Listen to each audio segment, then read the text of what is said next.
Hi, Lynley. Hey, how's it going? Welcome. Thank you. Welcome, everybody. We're here together, Lily, Erin, and I, Katie Oliver. I'm from Natural Beginnings, and Lynley has her offerings, Seasons and Circles, and also Mama Cocoon, her offerings in Mama Cocoon. And today we're going to have a chat because it is Birth Awareness Week currently at the moment in mid-July in New Zealand, and we're going to talk about birth trauma. It's Birth Trauma Awareness Week. So today, we would love to be able to share with you what birth trauma looks like. Sorry, I've got the kids just about running past the caravan. So yeah, we would love to share with you what birth trauma actually looks like, because I know for me and probably for you, Lynley, these are more in our day-to-day conversations and talking about birth and their stories or their pregnancies, and you can hear that they have not healed or there's some birth trauma underlying. And I noticed that a lot of women really just don't even know that they are still carrying that wound and that hurt and that pain from their birth experiences, whether this was a recent thing in the last few months, in the last couple of years, or even decades ago. So yeah, I would love to, we'll have a wee chat about what birth trauma can present as, what it looks like, what it feels like, and commonalities amongst mainly women, but it's also with fathers. Have worked with fathers as well from their experiences. So, Mhm. Lynley. Mhm. Hey.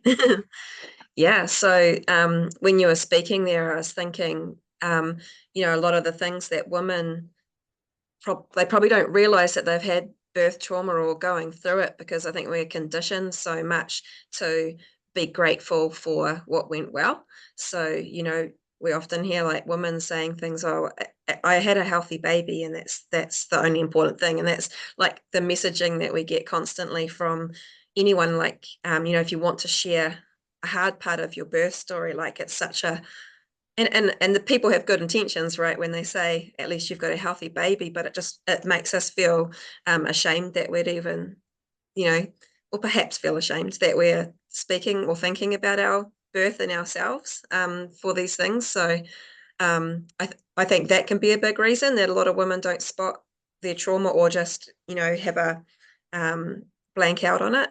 um, yeah, and there's lots of things, like general sadness around, um, like for me personally, with my first birth, I didn't know I had birth trauma or PTSD probably for, I think it was about a year and a half to 2 years down the track. Like I just didn't realize, like I'd never really heard about any of these things before. So a lot of other women must be in the same kind of thing, where you just have your birth and you get on with your life kind of thing. But for me, it was sadness and kind of that nervous system response, like always kind of being on edge. And yeah, those were the main kind of things that I noticed in mine, that something would just better set me off really easily. Yeah. And so Mm. what can you remember, because how old's your eldest now, Lynley? And I'm presuming He's this is your first birth that Yes. you're talking about. Yeah, he'll be 13 in October. Oh yeah, same. I have a Yeah. 13-year-old. Cool. And so what was the turning point, or what was the moment of realization for you that actually there is something wrong here? Um, yeah, I think it was from memory, because it's funny because your memory goes really weird with it too, but it was the not being able to, like, I don't know, like move through the birth. And it just made me so sad all the time, like of what happened. And just felt shocked and um, yeah, traumatized, I guess, from it. So I could recognize that, but it was like a stuck feeling. You didn't realize that anything technically was wrong, so I didn't seek help. But it wasn't until I went to it was a counselor through work, actually. And I just went there because I was just struggling with my emotions. And yeah, and she was like, oh, you've obviously got PTSD and birth trauma. I was like, oh, okay.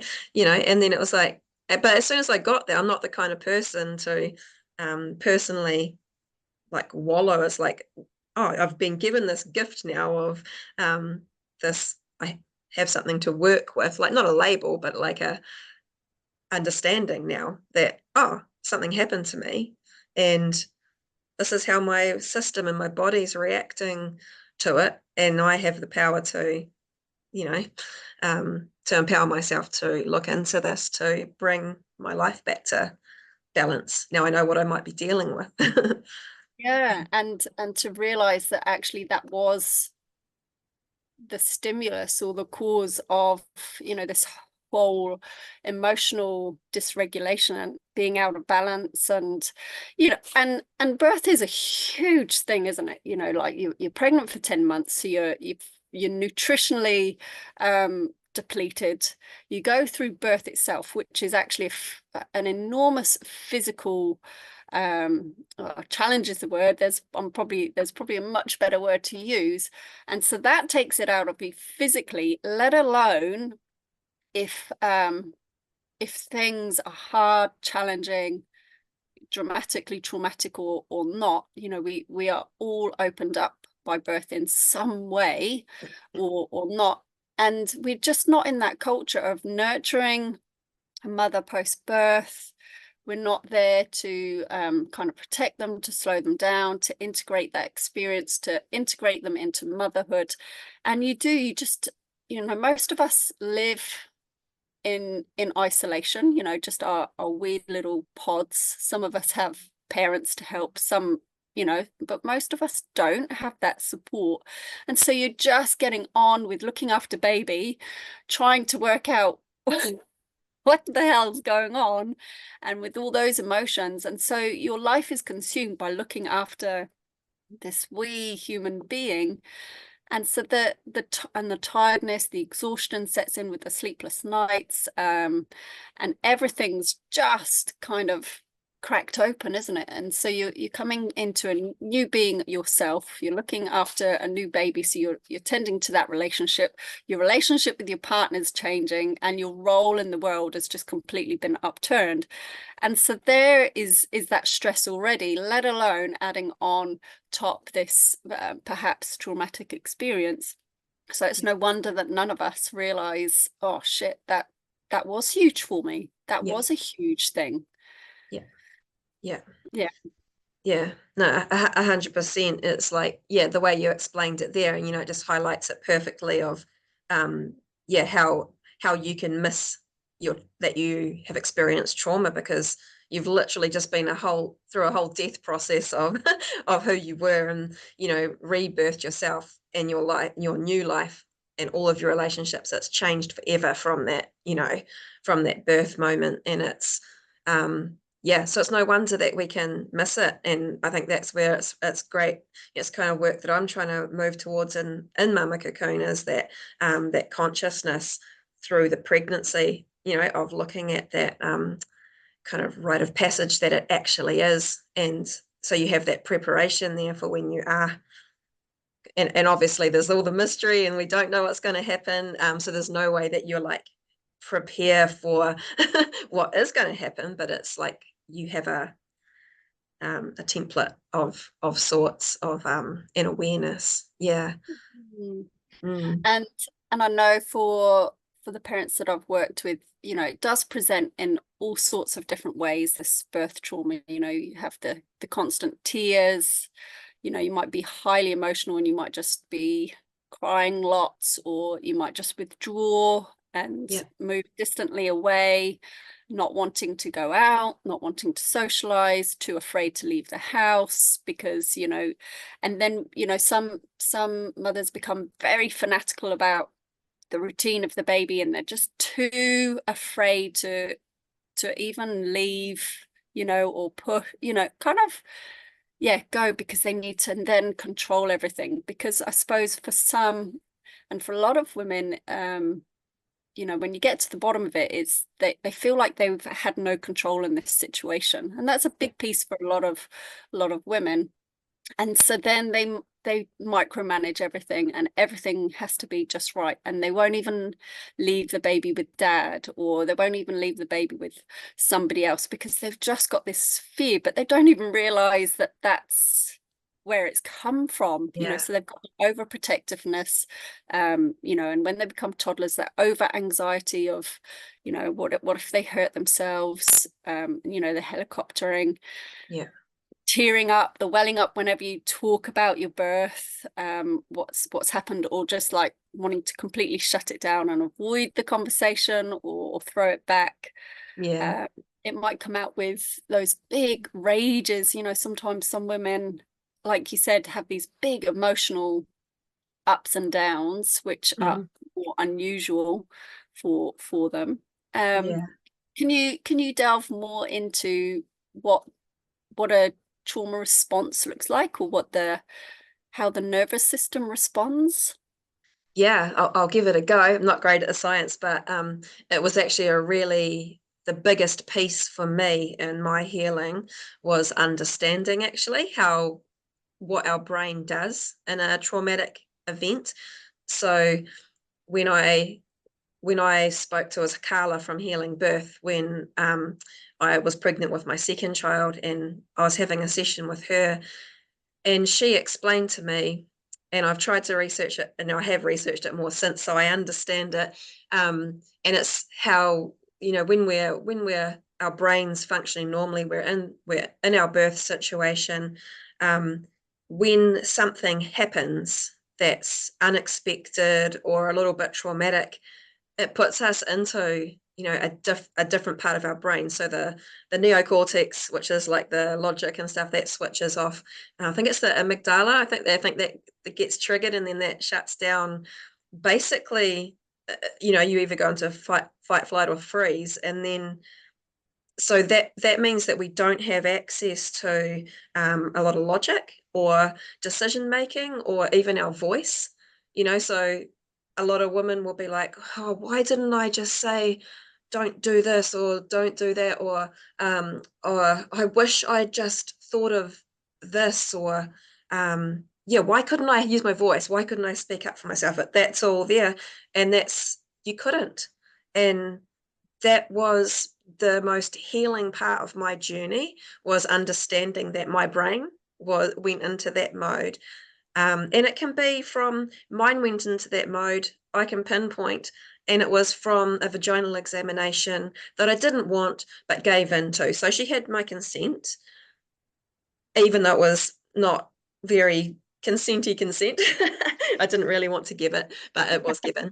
Um, yeah, and it was so painful, and the news was not, what I considered great, that because I didn't understand about, dilation and stuff then. So I thought, oh, 2 centimeters after 24 hours, that means I'm having a baby in 6 days. So I didn't know. And so that was the point in mine where I must have switched off something in my brain. Every interaction after that was intensely painful, and I'd shut down from that. And then just my hospital journey over the next, I don't know, 40 hours or something was just, um, you know, it was that. And all of my trauma was, why did I accept this? Why did I do this thing that I didn't want? Why didn't I yell at the nurse when she did that thing that she didn't even tell me she was going to do? Like all of these things. And then just that simple thing of the brain. Oh, that's because this part of your brain shut down. You went into reptilian brain. You had no access to your resources. And Mm, then you can be left kind of with foggy memories and stuff like that. You can't access things quite properly, so you feel a little bit, confused in the days and months. Not only are you a new mum, but you've got a trauma PTSD kind of response going on as well. So that was life changing for me, just knowing that happened. I was able to release my guilt and my shame. And I hope that story can help, somebody else that listens to it as well, and I didn't put any of that guilt or shame or blame onto anybody else either. It was just a release of what I had for myself. Yeah. And that's what often notice working with the others going through this process is usually the blame is either internal,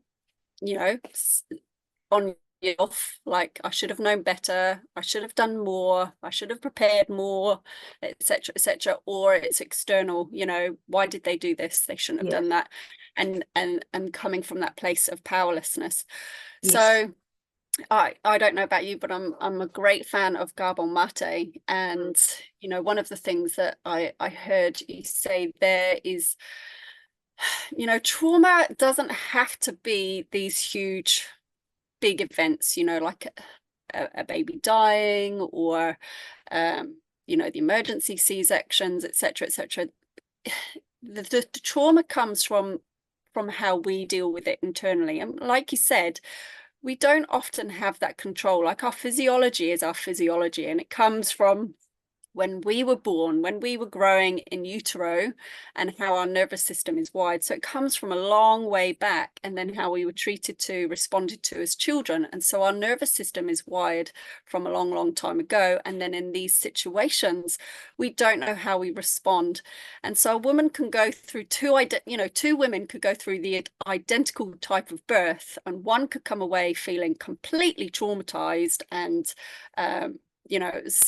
it's been very impactful, and another woman could come away and it doesn't mean anything, or she could feel really empowered by the situation. So these our birth experiences, really, we can't judge somebody else's story, because often we feel like, oh, I can't complain about my birth story, so and so went through this, so I just won't say anything, like just what you were saying at the beginning of this, the beginning of our chat, is that we often just suppress it, and we'll do that by going, oh, but at least the baby's okay, so it was okay. But you're suppressing yourself, or you're being suppressed by somebody else. And so our trauma is really an internal thing, and that's, I think that's a really big piece for people to understand, that we can't control that. No matter how much we prepare for birth or don't prepare for birth, we do not know how we're going to respond. And I think it's just really important. Like for me, I would love for every mother to have access to support after the birth, to integrate that experience, so that they can go into their transition into motherhood, if it's the first time, or expanding their family, so they can go in there with more confidence. How about you, Lynley? What would, as we wrap up just now, like, what would your underlying message be to mothers and fathers and families? What would you love for them to know? I think I would love for them to know that, like, your birth matters, and like your experience matters, and yeah, it's so important for our lives to be able to integrate, what came through from our stories. And our stories are so important, and it's a beautiful thing to be able to share them and work through them, and see them in different perspectives, and bringing back that, what's the word, just bringing things back to yourself, like the gifts of there's always gifts in all of our experiences. I don't know where I would be today if I hadn't have experienced birth trauma. Like, it was really a catalyst for my life, and I just don't know where I'd be. So, like, it's fascinating. But your story matters deeply, and your birth matters, and how you felt about it matters. Yeah, Would be my message. absolutely.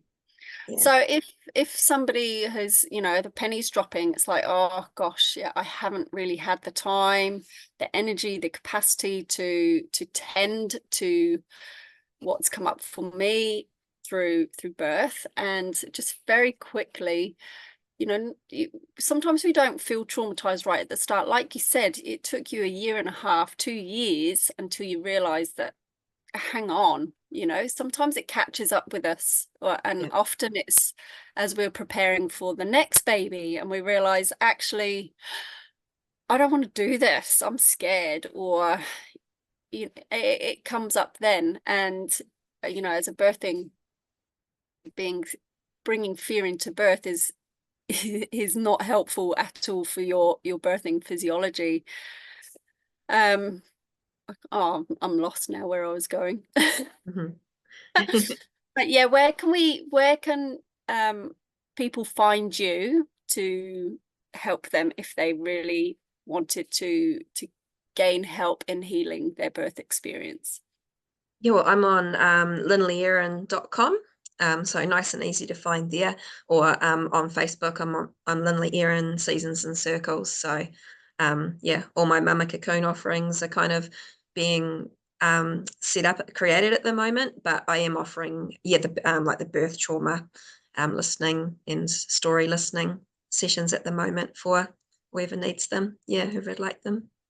Yeah, and you can find me if you're also looking. I'm at Natural Beginnings, so www.naturalbeginnings.com, and again on Facebook, Natural Beginnings or Intuitive Birthing and Parenting with Katie Oliver. All Beautiful. right, thank you, Lynley. Oh, thanks, It's Katie. fascinating. Yeah, all right.